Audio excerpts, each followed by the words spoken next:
پہاڑوں کے دامن میں بسا وہ چھوٹا سا گاؤں قدرتی خوبصورتی کا ایک انوکھا منظر پیش کرتا تھا۔ چاروں طرف بلند و بالا پہاڑ، سبزہ زار اور خاموشی میں لپٹی ہوئی تنگ پگڈنڈیاں۔ سرحد کے قریب ہونے کی وجہ سے وہاں کا ماحول تھوڑا سا سنجیدہ اور محدود تھا۔ حکومت کی خاص توجہ نہیں تھی، اس لیے وہاں بنیادی سہولیات کا فقدان تھا۔ نہ گیس تھی، نہ بجلی کا صحیح انتظام اور نہ ہی صاف پانی کی سہولت۔ لوگ چشموں اور برساتی ندیوں سے پانی بھرتے، لکڑیاں جلا کر کھانا پکاتے اور سردیوں کی لمبی راتوں میں ہاتھ تپتے رہتے۔ ان تمام مشکلات کے باوجود اس گاؤں کی ایک چیز پورے علاقے میں مشہور تھی، وہاں کی لڑکیوں کا حسن۔ سانولی مٹیالہ رنگ، لمبے کالے بال، بڑی بڑی خوابناک آنکھیں اور نقوش میں ایک عجیب سا معصومانہ جادو۔ وہ لڑکیاں جب پہاڑوں کی ڈھلوانوں پر مٹکے اٹھائے پانی بھرنے جاتی تو دور سے دیکھنے والے رک کر انہیں دیکھتے ہی رہ جاتے۔ ان کے ہنستے کھیلتے چہروں پر قدرت کا رنگ چڑھا ہوتا ہے۔ ان کے کپڑے عام سے لیکن رنگین اور خوشنما، ہاتھوں میں کانچ کی چوڑیاں، پاؤں میں جھانجھریں اور ماتھے پر کبھی کبھار چھوٹی سی بندیاں۔ وہ بالکل دیس کی پرانی لوک کہانیوں کی پریوں کی طرح لگتی تھیں۔ صبح ہوتے ہی پورا گاؤں جاگ جاتا، مرد اپنے مال مویشی لے کر پہاڑوں کی طرف نکل جاتے، بچے کھیل کود میں مصروف ہو جاتے اور عورتیں پانی بھرنے، لکڑیاں اکٹھی کرنے اور گھروں کے دوسرے کاموں میں لگ جاتیں۔ موسم کبھی بہت سخت ہوتا، کبھی ہلکی بوار گرتی تو پہاڑ دھند میں لپٹ جاتا۔ لڑکیاں اپنے دوپٹے اوڑھے بھیگی زلفوں کے ساتھ راستوں پر چلتی تو منظر خوابناک ہو جاتا۔ کبھی کبھار سرحد کے اس پار سے بھی لوگ ان کی خوبصورتی کے قصے سن کر یہاں آتے، کسی میلوں ٹھیلوں کے دن یا کسی بزرگ کے عرس پر۔ دوسرے دیہات کے لوگ یہاں کا رخ کرتے اور اکثر یہی کہتے، یہ گاؤں تو جنت کا ٹکڑا لگتا ہے اور یہاں کی بیٹیاں جیسے قدرت نے اپنے ہاتھ سے تراشی ہوں۔ شام ہوتے ہی پورے گاؤں میں خاموشی چھا جاتی۔ کہیں دور کسی کے گھر سے لکڑی جلنے کی مہک آتی، کہیں کوئی پرانا لوک گیت سنائی دیتا۔ لڑکیاں اکثر اپنے صحنوں میں بیٹھ کر ستاروں بھری رات میں چاند کی طرف دیکھتے ہوئے خواب بنتی تھیں۔ کچھ کی خواہش ہوتی کہ وہ بھی ایک دن بڑے شہر جائیں، تعلیم حاصل کریں، کچھ اپنی زندگی میں بڑا کریں، اور کچھ بس ان پہاڑوں، چشموں اور ہوا میں لپٹی خاموشی کے ساتھ جڑ کر ہی جینا چاہتی تھیں۔ وہ گاؤں جہاں نہ گیس تھی، نہ صاف پانی، لیکن پھر بھی ہر منظر میں محبت، سادگی اور قدرت کی خوشبو رچی بسی تھی۔ وہاں کے باسیوں کی زندگی اگرچہ مشکل تھی، لیکن ان کے دل اتنے ہی وسیع اور خوبصورت تھے جتنے وہ پہاڑ جن کے سائے میں وہ صدیوں سے جی رہے تھے۔ سرحد کے قریب پہاڑوں کے بیچ چھپا ہوا وہ گاؤں وقت کی رفتار سے کوسوں دور تھا۔ زندگی دھول مٹی، سخت سردی اور کٹھن موسموں کے درمیان جیسے رکی ہوئی تھی۔ انہی پتھریلے راستوں، ٹوٹی پھوٹی جھونپڑیوں اور ندی کنارے ایک چھوٹے سے مٹی کے گھر میں زلیخا اپنی 20 سالہ بیٹی زرنش کے ساتھ رہتی تھی۔ زلیخا کی زندگی بیماریوں کے گرد گھومتی تھی۔ کئی سال بعد اسے ایک موذی مرض لاحق ہو گیا تھا۔ جسم میں مستقل بخار، ہڈیوں میں درد، سانس کی تکلیف اور کمزوری نے اسے بستر سے لگا دیا تھا۔ گاؤں کے حکیموں کی جڑی بوٹیاں، دیسی ٹوٹکے اور بزرگوں کی دعائیں سب بے اثر ہو چکی تھیں۔ شہر کے ہسپتال تک جانے کی نہ سکت تھی، نہ وسائل۔ زلیخا کا زیادہ وقت بستر پر گزرتا، چہرے پر زردی، آنکھوں کے گرد گہرے حلقے اور جسم میں شدید کمزوری۔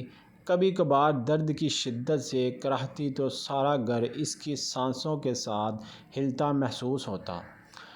ایسے میں زرنش ہی تھی جو اس گھر کی روشنی، ہمت اور زندگی بن کر ابھری۔ 20 برس کی عمر میں جہاں دوسری لڑکیاں خواب بننے میں مصروف ہوتیں، زرنش نے وقت سے پہلے زندگی کے تلخ سبق سیکھ لیے تھے۔ صبح کی ہلکی روشنی میں جب پہاڑوں کی چوٹیوں پر دھند اترتی، زرنش چولہے میں لکڑیاں جلا کر اپنی ماں کے لیے ہلکی سی چائے بناتی۔ کھانسی کی آواز جب زلیخا کے کمرے سے ابھرتی تو وہ دوڑ کر اس کے سرہانے پہنچتی، پانی دیتی، پٹیاں رکھتی، دوا کھلاتی۔ سارا گھر سنبھالنا زرنش کی ذمہ داری تھی۔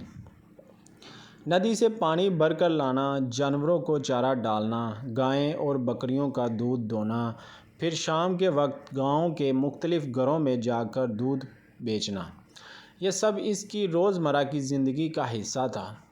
اس کے ہاتھوں کی لکیروں میں محنت کی سختی تھی، لیکن چہرے پر عجیب سی معصومیت اور صبر کی ایک عجیب چمک۔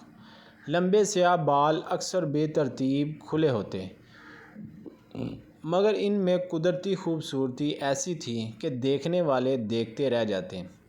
گہری بڑی آنکھیں جن میں تھکاوٹ کے باوجود ایک عجیب سی تازگی تھی۔ زرنش کی زندگی کھیل، تفریح یا خوابوں سے زیادہ حقیقت اور ذمہ داریوں سے بڑی تھی۔ گاؤں کے راستے پر جب وہ سر پر پانی کا گھڑا رکھ کر واپس آتی تو کچھ نوجوان لڑکے دور سے اسے دیکھتے، مگر وہ نظریں جھکا کر اپنے راستے پر چلتی رہتی۔ کبھی کبھی شام کے وقت جب وہ دودھ لے کر کسی کے گھر جاتی تو عورتیں اس سے ہمدردی سے پوچھتیں، کبھی شہر کیوں نہیں لے کر گئی ماں کو؟ تو وہ بس دھیمی آواز میں کہتی، پیسے کہاں ہیں باجی، اللہ سے دعا ہے بس۔ زرنش دن بھر کے کاموں سے تھک کر رات کو ماں کے پاس بیٹھتی، اس کے پاؤں دباتی، اس کا سر سہلاتی اور کبھی دھیمی آواز میں پرانی لوک کہانیاں سناتی تاکہ زلیخا کو نیند آ سکے۔ اور جب زلیخا سوتی تو زرنش صحن میں بیٹھ کر آسمان کی طرف دیکھتی، تاروں بھرے آسمان کو تکتی اور خاموشی سے اپنی آنکھوں کے آنسو پونچھ لیتی۔ اس کی ساری دعائیں بس ایک ہی دعا میں سمٹی ہوتیں، میری ماں ٹھیک ہو جائے بس۔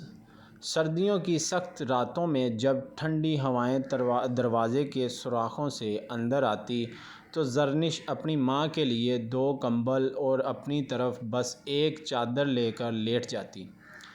صبح کے وقت برف سے ڈھکی پہاڑوں کی چوٹیاں اس کے عزم کا گواہ ہوتی۔ اس نے زندگی کو بہت قریب سے دیکھا تھا، غربت، بیماری اور محرومی، لیکن ان سب کے باوجود زرنش کے اندر ہار ماننے کا نام نہیں تھا۔ وہ جیتی تھی، اپنی ماں کے لیے، اپنے گھر کے لیے اور شاید اپنے ادھورے خوابوں کے لیے بھی۔ زرنش ہی اس گھر کی امید اور سہارا تھی۔ 20 برس کی عمر میں اس کے کندھوں پر ساری ذمہ داریاں تھیں۔ وہ صبح سورج نکلنے سے پہلے اٹھتی، چولہے میں لکڑیاں جلا کر اپنی ماں کے لیے چائے بناتی، دوائی کھلاتی اور پھر گھر کے کاموں میں لگ جاتی۔ ان کے پاس 2 بکریاں اور 1 گائے تھی، انہی جانوروں کے دودھ سے ان کا گزارا چلتا۔ زرنش خود اپنے ہاتھوں سے گائے کا دودھ دوہتی، بکریوں کا دودھ نکالتی، پھر اسے مٹی کے پرانے مٹکوں میں جمع کرتی۔ صبح کے وقت جب سورج کی ہلکی سی روشنی پہاڑوں سے جھانکتی تو زرنش دودھ کے برتن لے کر گاؤں کے مختلف گھروں کی طرف نکلتی۔ وہ ہر دروازے پر جا کر دھیمی آواز میں سلام کرتی، دودھ دیتی اور پھر شام تک ادار کی پرچیاں سنبھالتی۔ کچھ لوگ نقد دے دیتے، کچھ ہفتے بعد حساب چکاتے۔ ان پیسوں سے ہی گھر کا آٹا، چاول، دال اور ماں کی دعائیں آتی۔ اگر کبھی دودھ زیادہ بچ جاتا تو زرنش اسے بازار لے جا کر بیچ جاتی۔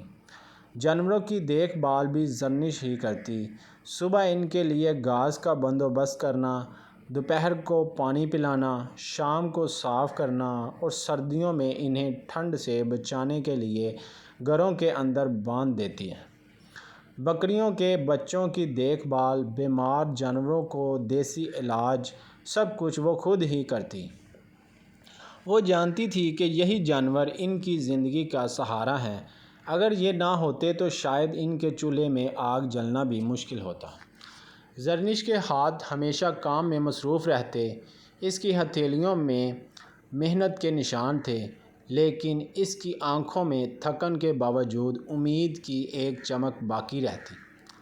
ماں کے کمزور ہاتھوں کو تھام کر وہ ہر رات اسے تسلی دیتی، امی فکر نہ کریں، سب ٹھیک ہو جائے گا، اور زلیخا اس کی بات سن کر تھوڑا سا مسکرا دیتی، جیسے اس کی بیٹی کی آواز میں ہی زندگی کی آخری رمق چھپی ہو۔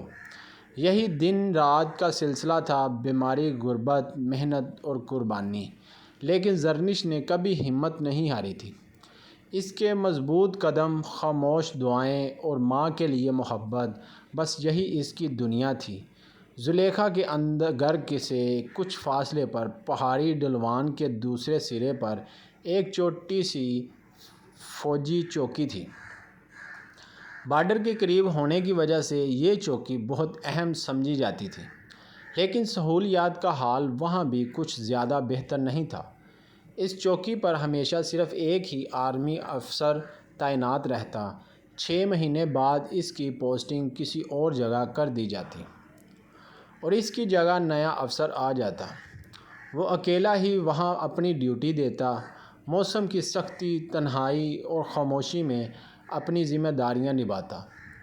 فوجی افسر کی اکیلی زندگی کو آسان بنانے کے لیے گاؤں کے لوگ اس کے لیے کھانے کا بندوبست کرتے۔ روزانہ باری باری مختلف گھروں سے کھانا چوکی تک بھجوایا جاتا، کبھی دال روٹی، کبھی چاول اور کبھی سبزی، گوبھی، گوشت۔ سب لوگ اپنی استطاعت کے مطابق اسے کھانا پہنچاتے تاکہ اسی اجنبی سپاہی کو اپنی زندگی پر اپنائیت کا احساس رہے۔ زلیخا کی بیمار ہونے کے بعد جب اس کی باری آتی تو زرنش ہی یہ ذمہ داری نبھاتی۔